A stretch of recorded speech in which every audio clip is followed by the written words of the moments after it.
Ta'ziya. Xalq uchun bugun katta judolik bo'ldi. Afsuski, taniqli aktrisa Shahzoda Muhammedova bugun.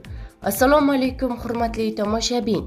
Tezkor yangiliklardan birinchilardan bo'lib xabardor bo'lishni istasangiz, videomiz ostida bir dona like va podpisatsiya tugmachasini bosib qo'yishni unutmang. O'zbek shou biznes olamining yorqin vakilasi, taniqli aktrisa va dizayner Shahzoda Muhammedovaning hayotidagi eng muhim insonlardan biri, uni tarbiyalab voyaga yetkazgan buvijonisi vafot etdi. Inna lillahi va inna ilayhi rojiun. Ra'no hoji buvijonim erta saharda omonatlarini topshirdilar. Bu dunyoning og'riq va azoblaridan qutuldilar. Sizni sog'inaman oyijonim. Hech kim sizdek bo'lolmaydi, deyiladi xabarda. Bizni kuzatishda davom eting. Kanalimizga obuna bo'lib, podpisatsiya tugmachasini bosib qo'yishni unutmang.